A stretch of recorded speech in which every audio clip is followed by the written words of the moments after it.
Hello दोस्तों, स्वागत है आपका एक नई वीडियो पर। तो दोस्तों यहाँ पर बहुत सारे इस यूपी एनएचएम फार्मासिस्ट वैकेंसी को लेकर यहाँ पर काफ़ी स्टूडेंट के मन में काफ़ी सारी कन्फ्यूजन्स हैं।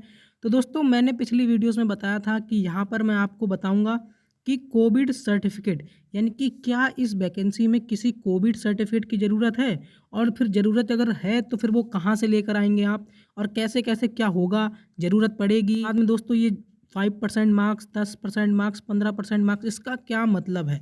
तो ओवरऑल दोस्तों सारी रिसर्च ख़त्म करने के बाद अब फाइनली मेरे को पता लग चुका है इस पर दोस्तों आपको क्या करना है। तो दोस्तों सबसे पहला क्वेश्चन ये बनता है कि क्या आपको इस फॉर्म को, मतलब कि ये फार्मासिस्ट की वैकेंसी है, इसको फिल करने के लिए किसी प्रकार का कोविड एक्सपीरियंस या किसी प्रकार का कोविड एक्सपीरियंस सर्टिफिकेट चाहिए, यस और नो। तो दोस्तों ये कुछ इस तरीके से आप समझने की कोशिश करिएगा, क्योंकि जब कोविड का टाइम चल रहा था तब आप लोगों में से कुछ लोगों ने हॉस्पिटल में वहाँ पर काम किया होगा। तो ऐसे लोगों को यहाँ पर एक ऑप्शन दिया जाता है, जब हम फॉर्म फिल करते हैं तब वहाँ पर पूछा जाता है कि आप कोरोना के टाइम पर हॉस्पिटल में इंगेज्ड रहे हैं या नहीं रहे हैं। तो वहाँ पर दो तरीके के ऑप्शन होते हैं, एक यस और एक नो का होता है।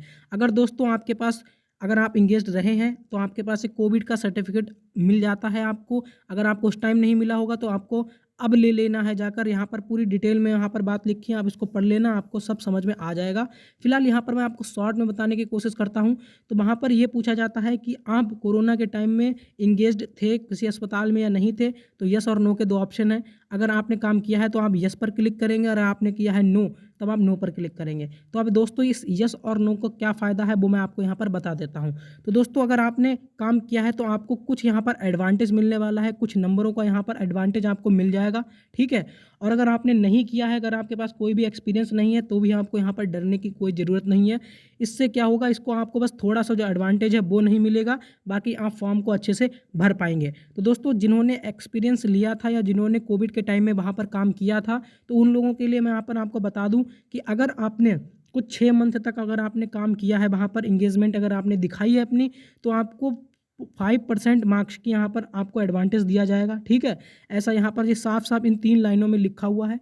और उसके बाद दोस्तों अगर आपने 1 ईयर तक अगर आपने कोरोना काल में इंगेजमेंट दिखाया है, ठीक है, तो उसके बाद आपको 10% मार्क्स का यहाँ पर आपको मतलब एक तरीके से एडवांटेज मिलेगा। फिर अगर आपने 1.5 ईयर यानी कि आपने कुछ 18 महीने अगर आपने वहाँ पर इंगेजमेंट दिया है ना, आप वहाँ पर रहे हैं, तो आपको 15% मार्क्स का यहाँ पर एडवांटेज मिलेगा। तो दोस्तों ये पूरा जो है आपका एक तरीके का वेटेज है। आप बोल सकते हैं कि अगर जिन्होंने कोरोना काल में वहाँ पर काम किया है अस्पताल में, तो उनको एक तरीके का यहाँ पर वेटेज मिल रहा है, और वो अपना वेटेज जो है वो एक्सपीरियंस कोविड जो सर्टिफिकेट है उसको दिखाकर यहाँ पर क्लेम कर सकते हैं। तो दोस्तों बस इतना ही था इस बारे में, जो मैंने आपको बताया था कि मैं आपको बाद में बताऊंगा। तो दोस्तों फाइनली रिसर्च खत्म होने के बाद आप तक मैंने ये वीडियो पहुंचा दी है। तो दोस्तों उम्मीद करता हूँ कि आपको सारी चीज़ें यहाँ पर समझ में आ गई होंगी। और दोस्तों एक बार इसको आप भी अच्छे से पढ़ लीजिएगा, ठीक है, ताकि आपको भी बहुत अच्छे से समझ में आ जाएगा।